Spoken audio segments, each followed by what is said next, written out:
Hello friends, কেমন আছো তোমরা সবাই? আশা করছি সকলে খুব ভালো আছো। আজকে আমি যে রেসিপিটি নিয়ে এসেছি সেটা হচ্ছে খাসির চর্বি দিয়ে ঘুগনি। তো আমি এখানে কিছুটা মটরের সাথে চানাও ব্যবহার করেছিলাম সামান্য।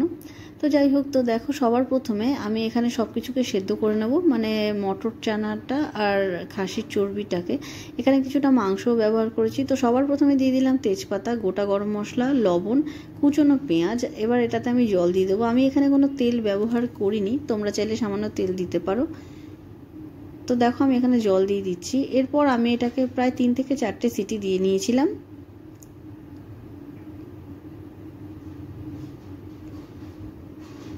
তোমরা চাইলে এর থেকে বেশি সিটি দিতে পারো, সেটা ডিপেন্ড করে মাটনের কোয়ালিটির ওপর। তো এরপরে দেখো, আমরা একটা পেস্ট তৈরি করে নেব। তার জন্য সবার প্রথমে দিয়ে নিলাম হলুদ গুঁড়ো, জিরের গুঁড়ো আর লঙ্কার গুঁড়ো। তো এই সব কিছুকে মিশিয়ে আমি একটা পেস্ট মতন তৈরি করে নেব। তারপর কড়াই গরম হলে আমি তাতে দিয়ে দেব তেল। তো দেখো, তেলটা দিয়ে দিয়েছি। এবার তেল গরম হয়ে আসলে আমরা তাতে কিছু কুচনো পেঁয়াজ আর পেঁয়াজ বাটা ব্যবহার করব। তোমরা চাইলে শুধু পেঁয়াজ বেটেও এটা করতে পারো, আমি এখানে দুটোই ব্যবহার করেছি। তো পেঁয়াজটাকে ততক্ষণ ভাজতে হবে যতক্ষণ এটা হালকা লালচে হয়ে না আসে। তো দেখো, আমি পেঁয়াজটাকে ভালো করে ভেজে নিচ্ছি।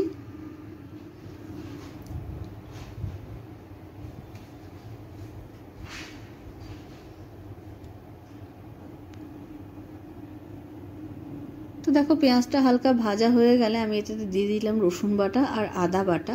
এবার আমি ভালো করে একটু নাড়ি চাড়িয়ে নেব যতক্ষণ না এটার রস স্মেলটা চলে যায়। দেখো, আমি ভালো করে নাড়ি চাড়িয়ে নিচ্ছি।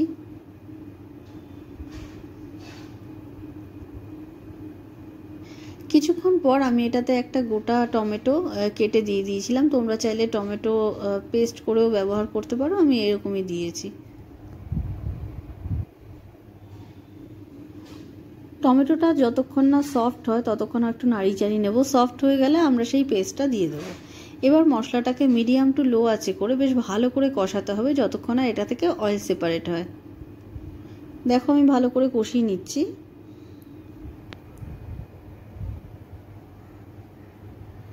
এখানে আমি নুন দিয়ে দিলাম, তোমরা লবণ তোমাদের টেস্ট অনুযায়ী ব্যবহার করবে। তো দেখো, আমাদের অয়েলটা সেপারেট হয়ে গেছে। এবার আমি সেই মটর আর খাসির চর্বিটা দিয়ে দেবো। এটা স্টকটা আমি এখন দেব না, একটু পরে দেবো। মটরটাকে ভালো করে কষিয়ে মশলার সাথে তারপরে আমি স্টকটা ব্যবহার করব।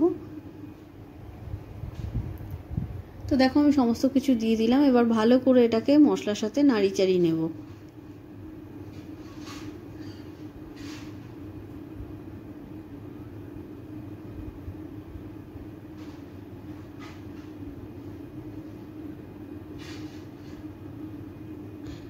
দেখো, এটা মোটামুটি কষানো হয়ে এসছে। এটা ভালো করে কষিয়ে নিতে হবে।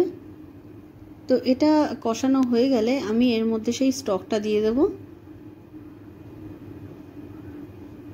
তো দেখো, আমার মোটামুটি কষানো হয়ে গেছে। এবার আমি সেই স্টকটা দিয়ে দেবো এটার মধ্যে, যেই জলটাতে আমরা সব কিছু সেদ্ধ করেছিলাম।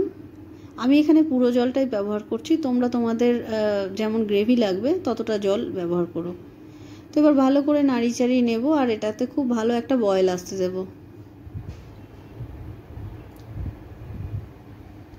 এটাকে আমি ঢাকা চাপা দিয়ে রেখেছিলাম প্রায় 5 মিনিট মতন। ভালো করে বয়েল এসে গেছে। তো দেখতে পাচ্ছ অয়েল সেপারেট হয়ে গেছে, দেখতে যথেষ্ট ইয়ামি লাগছে। এটাকে আবার ভালো করে নাড়ি চাড়িয়ে নিলাম।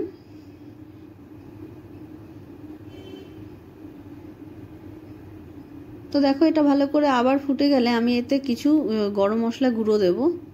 তোমরা চাইলে স্কিপ করতে পারো, আমি এখানে গরম মশলা গুঁড়ো ব্যবহার করেছি। আমাদের রেসিপিটি মোটামুটি হয়ে গেছে। এবার এটা একটু না রেখে আমি বন্ধ করে দেবো গ্যাস।